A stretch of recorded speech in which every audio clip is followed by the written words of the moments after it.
कि आपको कोई भी सुखी नहीं कर सकता। यदि आपको कोई सुखी कर सकता है तो आप हैं। बिल्कुल घनीभूत अर्थात ठोस बात है, इसे समझ लेना। यदि आप अपने विचार के द्वारा, विवेक के द्वारा अधर्माचरणों का त्याग करके धर्म पूर्वक जीवन व्यतीत करते हुए भगवान नाम जप करते हैं, तो पूर्व पाप कर्म के अनुसार जब देह रचा गया तो उसमें जो प्रारब्ध दुख सुख का है वो तो आएगा, पर आपको परास्त नहीं कर पाएगा। और आगे आपके लिए महासुख है जो दुख और सुख दोनों से परे है। अखंड प्रसन्नता, अखंड आनंद, वो केवल आपके करने से होगा। उपदेश मिल सकते हैं, मार्ग बताया जा सकता है, आपको सहयोग मिल सकता है, पर चलना आपको होगा। यदि आप नहीं चले तो ये कहीं भ्रम हो कि मैं कहीं जाऊं और मेरी दुख निवृत्ति हो जाए, तो इस भ्रम को छोड़ देना आप। क्योंकि हम आप तो बहुत छोटे जीव हैं, अर्थात बहुत लघु तपस्या, लघु पुण्य वाले हैं। हम उन महापुरुषों की बात करते हैं जिन्होंने आजीवन ऐसा तप संचय किया, फिर भी उनके शरीर में भारी से भारी दुख देखे गए। ये दुख और सुख एक भ्रमात्मक इंद्रजाल है माया का, ना दुख है ना सुख है। जैसे जो सपने सिर काटे कोई, बिन जागे दुख दूर न होई। ऐसे स्वप्न में तुम चक्रवर्ती सम्राट बन जाओ तो जगने पर तुम थोड़ी रहोगे, तुम जो हो वही होगे। हम भगवान के चिदानंद अंश हैं। ये भूलकर हम अपने को स्त्री पुरुष, अच्छा बुरा, धनी निर्धन, दुखी सुखी आदि आदि बहुत सा प्रपंच है, इसे हम अपने दिमाग में बैठा लिया है। जब तक आप ये प्रपंच नहीं छोड़ोगे तब तक आपको सुखी कोई कर ही नहीं सकता, क्योंकि दुखालयम नाशवान संसार का तो तुमने अस्तित्व रखा है। अगर ये किसी के दूर करने से होता तो स्वयं जगत गुरु परब्रह्म परमात्म तत्व भगवान श्री कृष्ण सामने हैं और अर्जुन को कह रहे हैं, मात्रा स्पर्शास्तु कौन्तेय शीतोष्ण सुख दुखदा आगमा पायनो अनित्यास्तास्तितिक्षस्व भारत। हे भारत, हे अर्जुन, ये आने जाने वाले अनुकूलता प्रतिकूलता, गर्मी शीतलता, अर्थात काम क्रोध लोभ मोह मद मत्सर अपमान निंदा, ये सब ताप पहुंचाते हैं। अनुकूलता सम्मान यश कीर्ति धन वैभव, मानी हुई मान्यता, ये सब शीतलता पहुंचाते हैं। ये उष्णता और शीतलता, अनुकूलता और प्रतिकूलता आने जाने वाले हैं। भगवान ये नहीं कह रहे मैं मिटा दूंगा, कह रहे तास तितिक्षस्व भारत। हे अर्जुन, ये तुम्हें सहना होगा।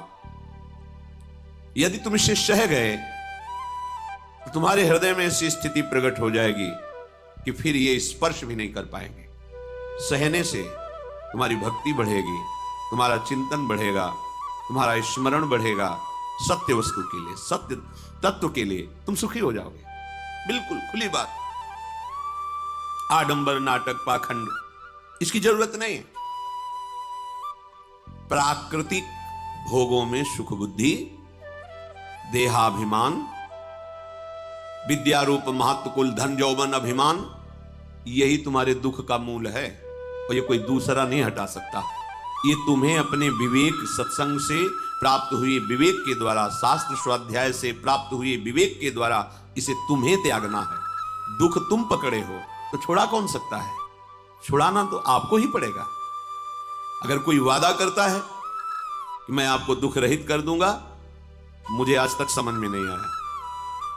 दुख रहित होने का जो उपाय है वो गुरुजन महापुरुष संत जन बताते हैं कि जब चारों ओर अंधेरा छा रहा हो, कोई अपना न दिखाई दे रहा हो, केवल दुख ही दुख, अशांति ही अशांति, उस समय आप देखिएगा कोई एक है जो आपको बहुत प्यार कर रहा है।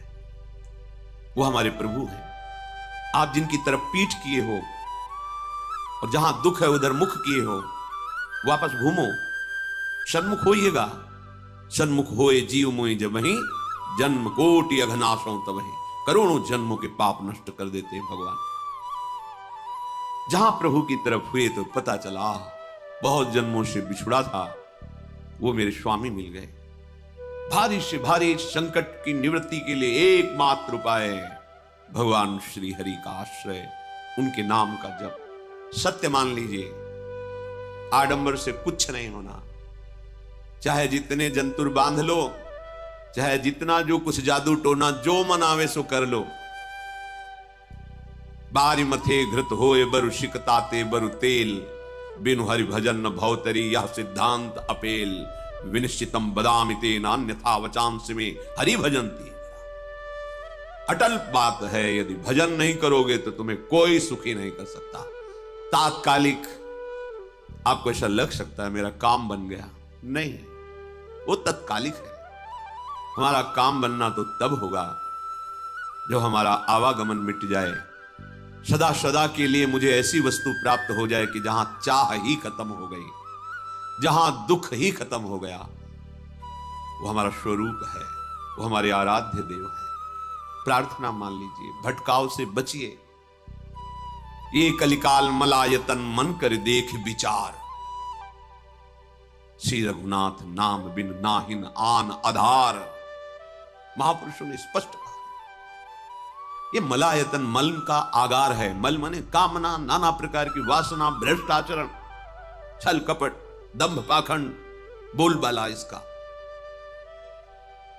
एकमात्र श्री भगवान का नाम आधार है। जो चाहत है नित्य सुख अरु मन को विश्राम, हित ध्रुव हित सो भजत रो पल पल श्यामा श्याम श्यामा श्याम श्यामा श्याम। यदि सच्चिदानंद शाश्वत सुख चाहते हो, जहां से कभी हटना ना पड़े, केवल सुख ही सुख है, आनंद ही आनंद है, और मन का विश्राम चाहते हो कि भाग दौड़ मन की मिट जाए, तो बस प्रेम से बोलते रहो श्यामा श्याम श्यामा श्याम, राधे श्याम, राधा राधा राधा वल्लभ। ये बड़ी शोध करके महापुरुषों ने बात कही है।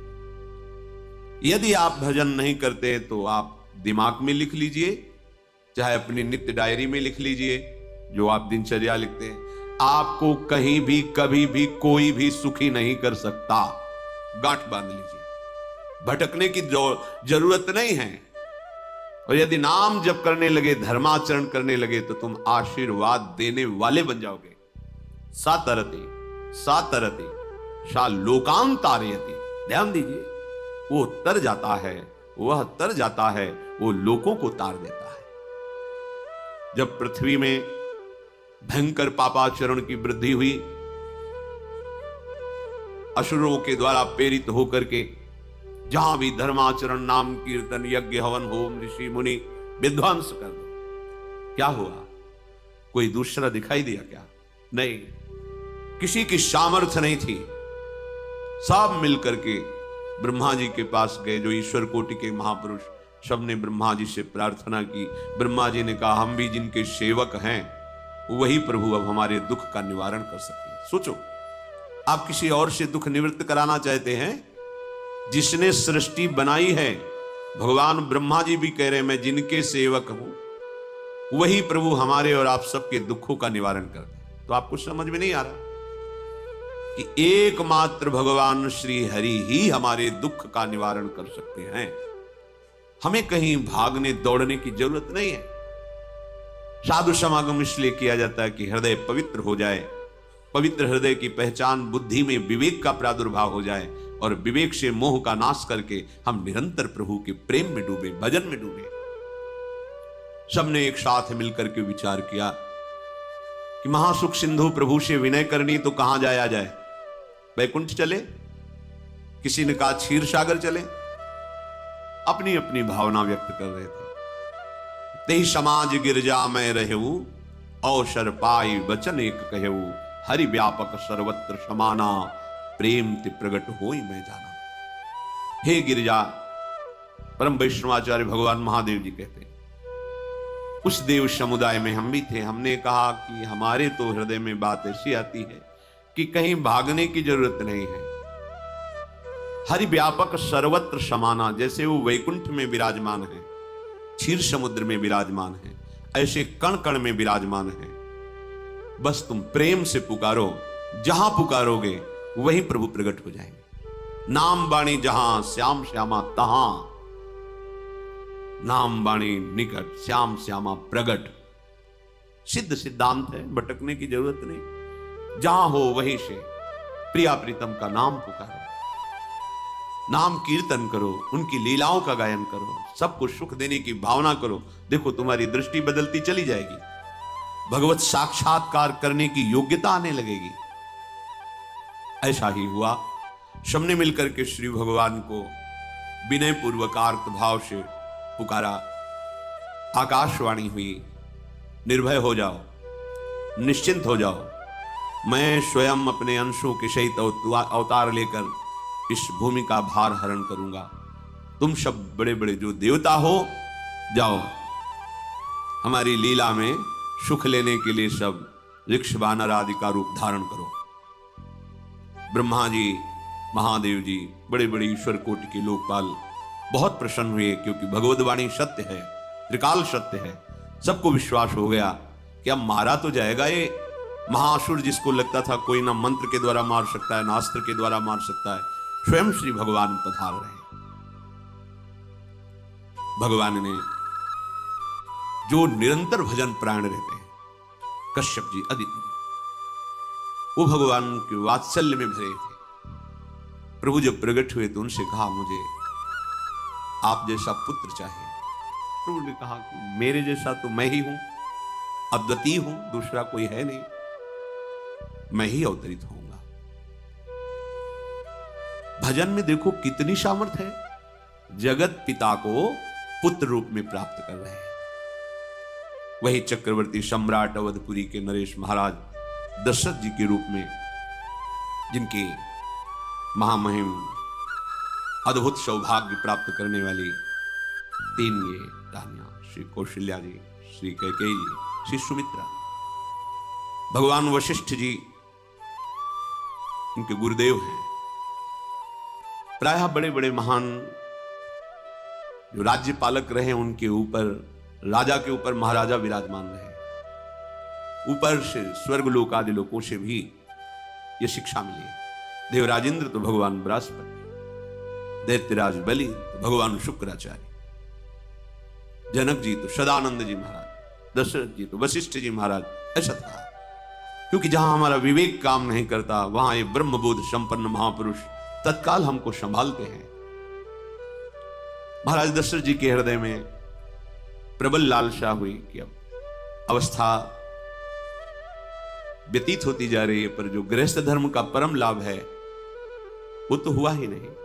वशिष्ठ जी के चरणों में प्रणाम करके कहा, भगवान एक ही बात की असंतुष्टता है, हमारे कोई पुत्र नहीं। वशिष्ठ जी ध्यानस्थ हुए, ध्यान में देखा और उनका, तुम्हारा जैसा सौभाग्य अन्य का किसी का नहीं हो सकता। तुम्हारे यहां स्वयं सच्चिदानंद भगवान श्री हरि अपने अंशों के साथ अवतरित हो रहे।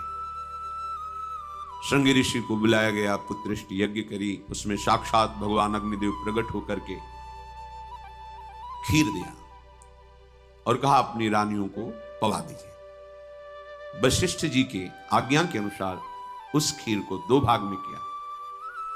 प्रथम भाग श्री कौशल्या जी को दिया, जो दूसरा भाग था उसके दो भाग किए, उसका एक भाग कैकेयी जी को भी किया। अब जो एक भाग बचा उसके दो भाग किए और वशिष्ठ जी की आज्ञा के अनुसार एक माता कौशल्या जी को, एक कैकेयी जी को दिया। उन्होंने अपने हाथ से सुमित्रा जी को दिया। तो सुमित्रा जी के गर्भ से लक्ष्मण और शत्रुघ्न, कौशल्या जी ने जो भाग दिया उससे लक्ष्मण जी प्रकट हुए, जो रामचरण अनुरागी, अद्भुत अद्भुत हरि प्रेमी। शत्रुघ्न जी भरत चरणों का आश्रय लिए हुए राम जी का सेवन करते हैं। बड़ा रहस्य है, कितनी मर्यादा है। गुरु की आज्ञा से जहां जैसा विधान होना चाहिए वैसा, तो उस बड़ा मंगल शुरू। ये महामहिम जगत पावन करने वाली माताएं मानो अपने गर्भ में अखिल ब्रह्मांडों के स्वामी को धारण किए हुए, जिनके गर्भ में अनंत ब्रह्मांड वास करते हैं, उन प्रभु को अपने गर्भ में धारण करने का अनुभव कर रहे हैं। महाराज दशरथ बहुत प्रसन्न है।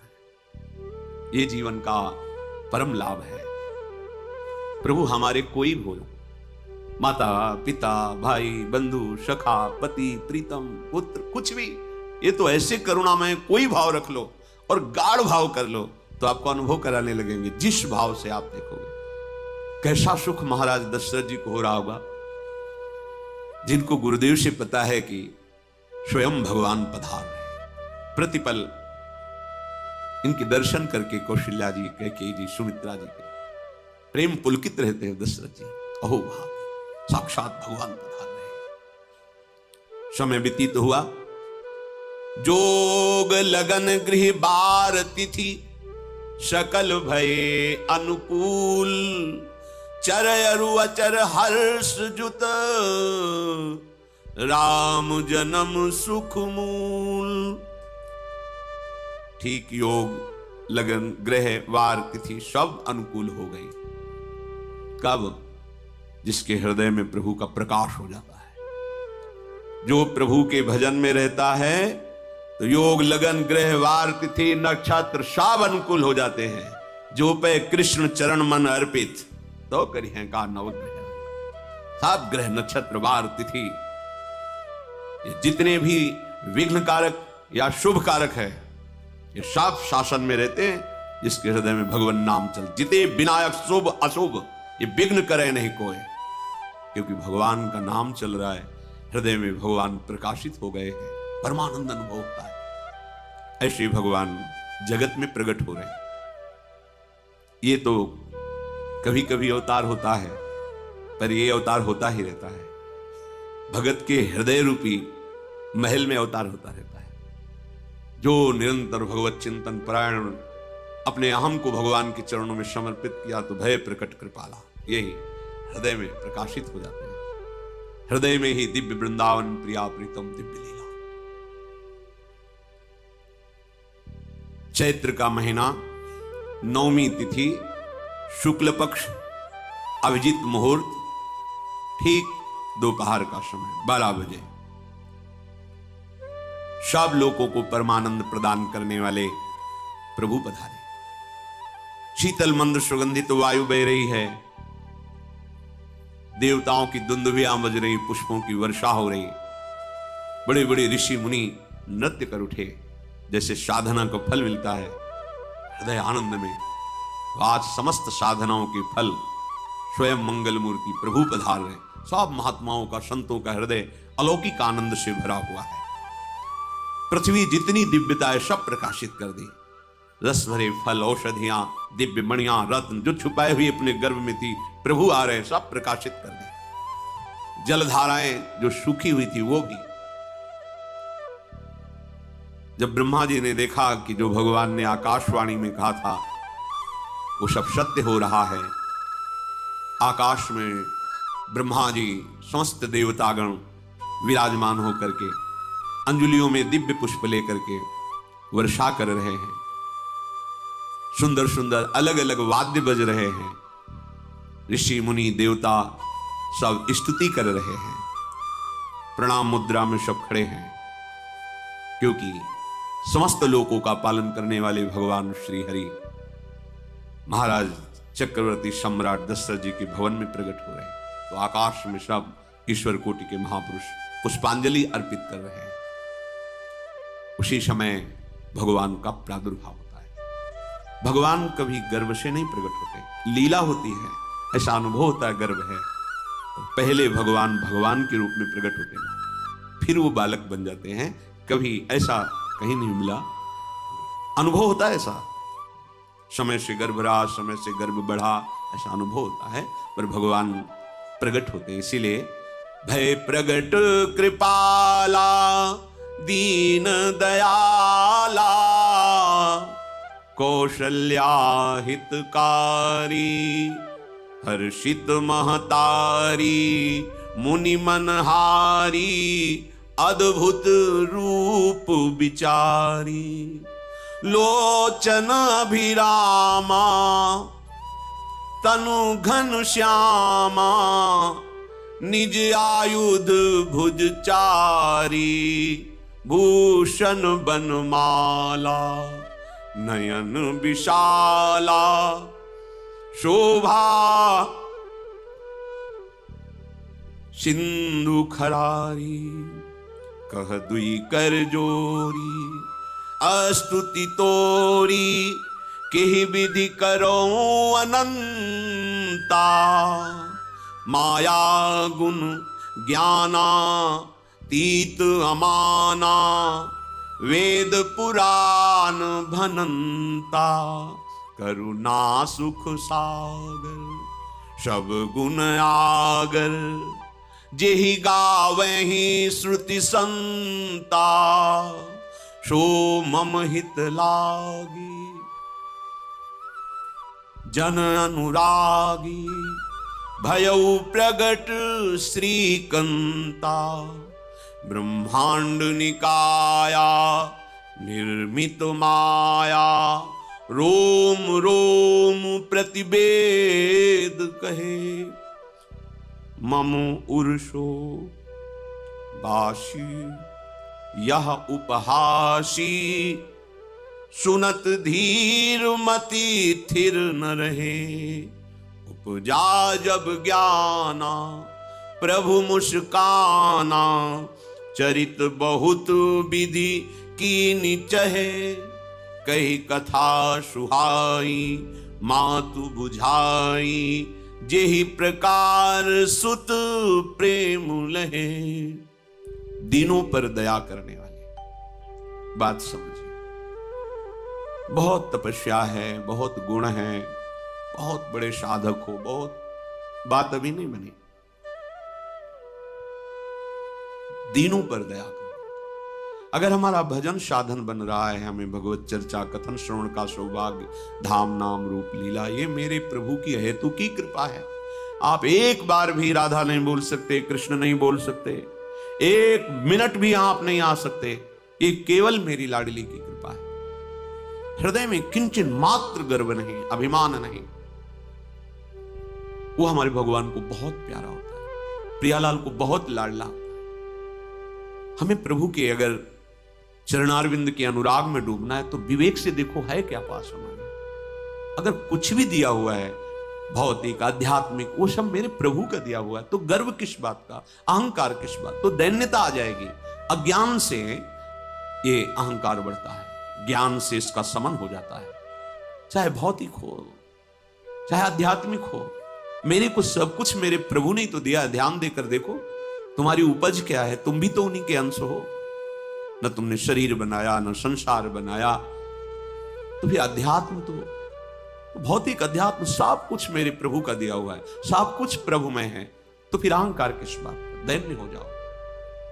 यंत्र कहे कि मैं दक्षिण की तरफ चलूंगा और यंत्री तुम्हें उत्तर की तरफ चलावे तो एक कदम चल नहीं सकता यंत्र, ठीक ऐसे ही तुम हो। पर यह ज्ञान ना होने के कारण अहम वृत्ति को स्वीकार करके मनमानी आचरणों में उतर गए।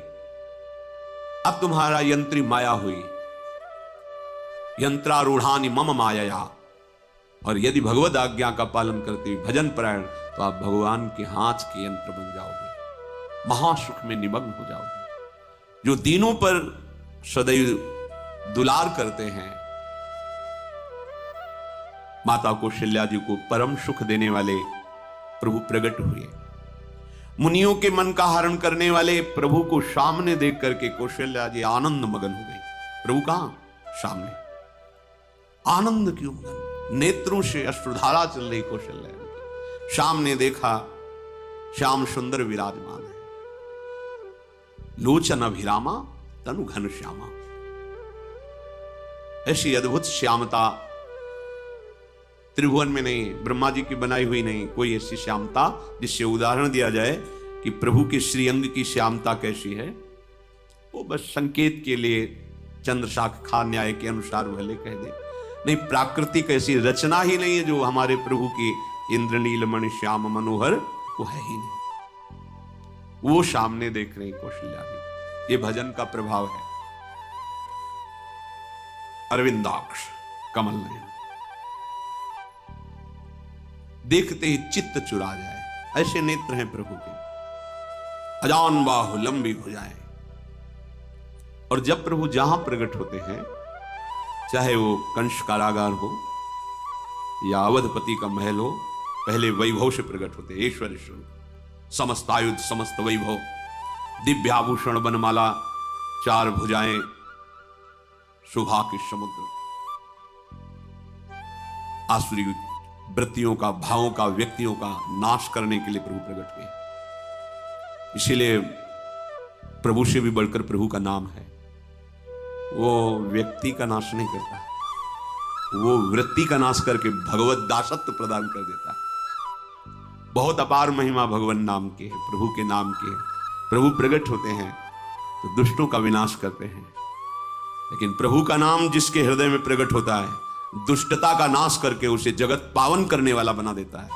तीर्थी कुर्वन्ति तीर्थानि, वो जहां चरण रख दे उसे निष्पाप कर देता है। भूमि को, वायु को निष्पाप कर देता है जिसकी जिह्वा पे नाम चलता है। मैया ने देखा कौशल्या जी ने जगत के स्वामी सामने विराजमान, दोनों हाथ जुड़ गए। हे अनंत, मैं कैसे आपकी स्तुति करूं? वेद पुराण ये सब स्तुति करते हुए हार गए। नेति नेति कहकर आपका पार नहीं पाए। माया से, गुणों से, ज्ञान से भी आप परे हैं, असीम हैं, अनंत हैं। श्रुतियां, संतजन सदैव आपका यश गान करते रहते। हे दया के समुद्र, हे शब्द, सुखों के धाम, गुणों के धाम, भक्तजन सदैव आपका गान करते रहते हैं। आज वही प्रभु मेरे सामने प्रकट है। हे श्रीपति, आप मुझे सुख प्रदान करने के लिए मेरे नेत्र गोचर हुए। अरे जिनके रोम रोम में अनेकों ब्रह्मांड वास करते हैं, एक रोमकूप में अनेकों ब्रह्मांड वास, वो प्रभु मेरे पुत्र कहलाए, ये तो हंसी की ही बात है। मेरी बुद्धि विचलित हो रही। कहां आप असीम महिमा अनंत विराट, आप मेरे पुत्र। जब ऐसा वर्णन कर रहे तो प्रभु मुस्कुराए। बहुत प्रकार से मैं आपको सुख देना चाहता हूं, इसलिए पहले मैं इस रूप में आया हूं कि आपने जो भजन करके मांगा था, मेरे जैसा पुत्र हो तो देखो मैं ही स्वयं, मेरे जैसा और कोई है नहीं, मैं ही स्वयं आया हूं। तुम्हें याद है? याद, स्मृति आई। हाँ, फिर प्रभु अभी स्वरूप में नहीं। माता पुनि बोली सोमति डोली, तजहु तात ये रूपा, की जैसी सुलीला अति प्रियशीला, यह सुख परम अनूपा। हाँ हाँ प्रभु याद आ गया। ओहो अहो भाग, अहो भाग। तो फिर प्रभु ये रूप छोड़ो और जो सुख देने के लिए आप पधारे हो वो रूप धारण करो। प्रभु, जब आप हमारे पुत्र बनने के लिए आए हो तो फिर शिष्य रूप धारण करो। जो ही माता कौशल्या जी ने ऐसे वचन उचारे तो सुनी बचन सुजाना, रोदन ठाना, होई बालक सुरभूपा, यह चरित जिगावहि, हरि पद पावहि, तेन परहि भवकूपा। इतना सुनते ही सुजान भगवान श्री हरि नवजात शिशु होकर के रोने लगे। जो इस पावन चरित्र का गान या श्रवण करता है वो कभी दोबारा इस संसार में जन्म नहीं लेता है। भगवान के कैसे महामहिम चरित्र देखो, अभी भगवान प्रकट हो रहे हैं और उसका फल बता रहे कि जो भगवान की इस पावन लीला का गायन या श्रवण करेगा, दूसरे साधन बने न बने, निश्चित तो भगवत प्राप्त हो जाएगा। इसका फल ही है ये चरित जिगावहि, हरि पद पावहि, तेन परहि भवकूपा। ब्रह्म ऋषियों के लिए, गौ देवता, संत भक्तों के लिए स्वयं भगवान लीला सुख प्रदान करने के लिए अवतरित हुए हैं। सतोगुण, रजोगुण, तमोगुण से अतीत भगवान का चिदानंदमय देह है, मनुष्य रूप में ही प्रकट हो रहे हैं। पर ये मायाकृत नहीं, ब्रह्मा की सृष्टि का नहीं है। चिदानंद सच्चिदानंद रूपाय, ऐसे ही चिदानंदमय देह तुम्हारी विगत विकार जान अधिकारी। निज इच्छा निर्मित तनु है, कर्म बंधन से नहीं, प्रकृति के अधीन नहीं, प्रकृति को अधीन करके स्वयं की इच्छा से आत्मस्वरूप सच्चिदानंद भगवान का विग्रह है। अब शिशु का रोदन सुन करके जैसे समुद्र में ज्वार भाटा जाता है, ऐसे महाराज दशरथ जी के भवन में सुख सिंधु की बाढ़ आ गई। महारानी कौशल्या जी ने शिशु का जन्म किया। ऐसा जन्म हुआ है जन्म मरण मिटाने वाला। आप सोचते होंगे कि ये प्रिया प्रीतम के अनुरागी, हम आपको सच्ची कहते हैं, हम इनकी बात कर रहे हैं ना तो दिमाग में रील कुछ और ही चलती है। हमें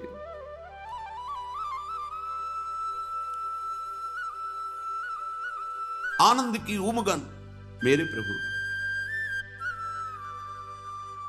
कल जब इस प्रसंग का गायन करना है तो थोड़ा चिंतन कर रहे थे, तो जब जनकपुर की सीमा में भगवान विश्वामित्र जी के साथ पधारते आगे प्रसंग आएगा, और जानकी जी जब पुष्प वाटिका में प्रभु की जब दृष्टि पड़ती है और दोनों दृष्टि मिलती है, तो उस समय दिखाई दे रहा था इतना भी अंतर नहीं था, इतना भी अंतर नहीं था। तुम्हें बता रहे प्रिया प्रीतम, इतना भी अंतर। उनके जब नेत्रों में केवल देख रहे थे तो वही नेत्र थे, रूप और स्थान अलग था, लेकिन नेत्रों में वही था जो देखते, जो यहां देखते वही वहां दिखाई दे रहा था। दोनों नेत्रों में पहचान हो जाती, जैसे अपना पति है ना, और वो किसी सुंदर नाटक में वो किसी दूसरे का पति बन करके स्वांग कर रहा हो तो उसको जलन थोड़ी होती है, उसको लगता है मेरा प्रीतम कितना अभिनय में प्रवीण है, ओहो मेरा प्रीतम, मेरा प्रीतम। वो आनंदित होती उसे देख के, मेरा प्रीतम अभिनय में कितना प्रवीण है। उपासक अपनी ही